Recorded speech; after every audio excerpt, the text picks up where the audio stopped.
আসসালামু আলাইকুম। হ্যালো বন্ধুরা, কেমন আছেন সবাই? আমি আছি এখন জর্দান বর্ডারের কাছে, আলজুফ। এখান থেকে জর্দান বর্ডার আর 30-40 কিলোমিটার মতো দূরে।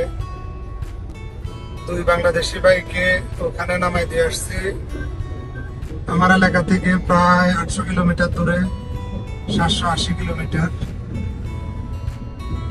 বিশাল বড় সৌদি আরব, এক সাইড থেকে আরেক সাইডে অনেক লম্বা সফর। এই পাহাড় ঘেরা সৌদি আরব, সীমান্তবর্তী প্রায় এলাকায় পাহাড়ে। দেখুন পাহাড় সবগুলো প্রায় বালুর পাহাড় এই অঞ্চলে। মদিনা সাইডে আছে পাথরের পাহাড়, এদিকে সব বালুর পাহাড়। পাশে আছে রেল লাইন, বিশাল বড় রেল লাইন। এই রেল লাইন শুরু হয়েছে দাম্মাম থেকে।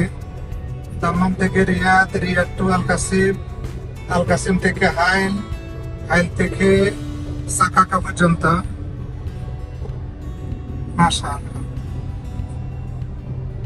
এদিক দিয়েও দেখুন কত সুন্দর প্রকৃতি। অনেকেই মনে করে ড্রাইভারই জানে কত আরামের চাকরি। আমরা যারা ড্রাইভার আছি আমরাই বুঝি এটা কত আরাম। অলরেডি আমার আজকে 12 ঘন্টা ডিউটি হয়ে গেছে, আরো 6 ঘন্টা ডিউটি করতে হবে। এরপরে যাই আমি গন্তব্য বুঝতে পারবো ইনশাআল্লাহ। সকাল 7টা বাজে বের হয়েছি, এলাকায় খুঁজতে খুঁজতে আমার মোটামুটি রাত্রে 12টা বাজবে, হয়তো 12টার বেশিও বাজতে পারে। প্রায় 17-18 ঘন্টা ডিউটি। একদিন আমার এক বড় ভাইয়ের সাথে বসাইছিলাম যে চলো ঘুরে আসে।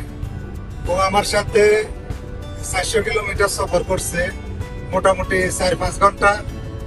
4-5 ঘন্টা থেকেই ও বলতেছে কিভাবে তোরা পুরো দিন বসে থাকিস, আমার তো এর মধ্যেই শেষ। এটাই, সবার প্রফেশনে কষ্ট আছে, সবাই সবার জায়গায় কষ্ট করে ইনকাম করে। এজন্য সকল প্রফেশনকে সম্মান জানাই। দেখুন এই লরিগুলা থেমে আছে, ওদের চাকরিও কষ্টের। লম্বা সময় গাড়ি চালিয়ে এক জায়গায় স্টপেজ করে 2-4 ঘন্টা রেস্ট নেয়, খাবার দাবার খায়। ওকে বন্ধুরা, ভালো থাকবেন সবাই। আবারও দেখা হবে নতুন কোনো জায়গায়। সে পর্যন্ত ভালো থাকুন। আল্লাহ হাফেজ।